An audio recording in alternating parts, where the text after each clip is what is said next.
DYEFI की केंद्रीय कार्यकारिणी कमेटी के आह्वान पर हिमाचल प्रदेश राज्य इकाई ने भारतीय रेलवे के निजीकरण की योजना की कड़े शब्दों में निंदा करते हुए शिमला रेलवे स्टेशन पर धरना प्रदर्शन कर अपना विरोध प्रकट किया है। DYEFI का इकाई का मानना है कि मंत्रालय ने भारतीय रेलवे नेटवर्क पर निजी निवेशकों द्वारा यात्री ट्रेनें चलाने का निर्णय लिया है। 109 जोड़ी मार्गों में 151 ट्रेनों को चलाने के लिए बोली लगाई गई है।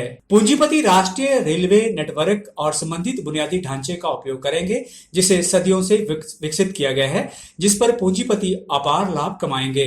भारतीय रेलवे का इतिहास 160 साल पहले का है। भारतीय रेलवे दुनिया का चौथा सबसे बड़ा रेल नेटवर्क है, जिसमें देश के 1,20,000 किलोमीटर से अधिक पटरियों का उस पर फैलाव है।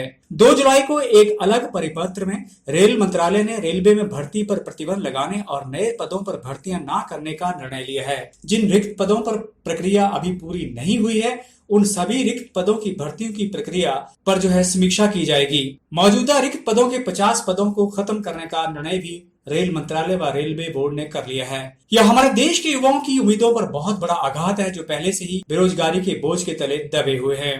DYEFI केंद्र सरकार से रेलवे के निजीकरण के फैसले को वापस लेने और सार्वजनिक सेवाओं को मजबूत करने के लिए तुरंत भर्ती शुरू करने की मांग करती है। साथ ही DYEFI ने देश के युवाओं से निजीकरण, भर्ती पर प्रतिबंध, पदों को समाप्त करना, रिक्त पदों को खत्म करना, इस तरह के कदमों के खिलाफ आवाज उठाने का अनुरोध किया है।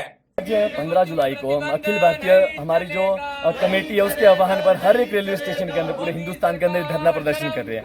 ये धरना प्रदर्शन हम इसलिए कर रहे हैं, आप सब लोग जानते हैं पिछले 160 साल से हिंदुस्तान के अंदर 1,20,000 किलोमीटर से ज्यादा रेल के पटरियां हम बिछा चुके हैं। और उस रेल की पटरी को बिछाने के बाद आप सोच सकते हैं कि आजादी के बाद जो रेल की पटरियां का विस्तार होना चाहिए था, जो रेल के अंदर जो एक सार्वजनिक सुविधा आम जनता के लिए मिलती है, उसका जो विस्तार होना चाहिए था, मोदी सरकार जब से आई है तब से इस रेलवे के निजीकरण के पीछे हाथ धो के पड़ी है। आप सब लोग जानते हैं कि 109 रूटों पर 150 से ज्यादा ऐसे रूट तैयार किए जा रहे हैं जिसका निजीकरण किया जा रहा है। और इससे सीधा फायदा किसको जाएगा, आप लोग सब जानते हैं कि इसका सीधा फायदा जो जाएगा वो कॉर्पोरेट घरानों को जाएगा, क्योंकि ये कॉर्पोरेट घराने इस बात को जानते हैं कि सबसे ज्यादा पैसा अगर किसी का है तो छोटी मोटी ट्रैवलिंग से लेकर के बहुत देश के कोने कोने तक पहुंचने के लिए रेल एक बहुत बड़ा साधन है, जिससे आम जनमानस अपना सफर करता है। और उसको उसके अंदर मुनाफा कमाने के लिए ये सरकार सोची समझी साजिश के तहत रेलवे का निजीकरण करी है। और उसके लिए पहला आप जानते हैं कि 2 जुलाई को एक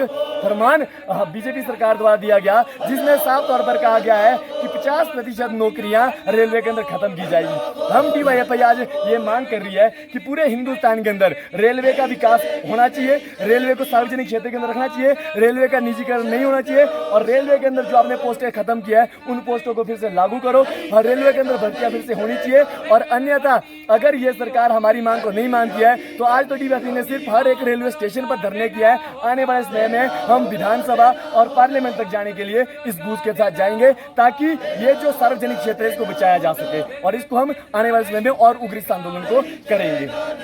PLTV के लिए शिमला से पुष्पेंद्र की रिपोर्ट।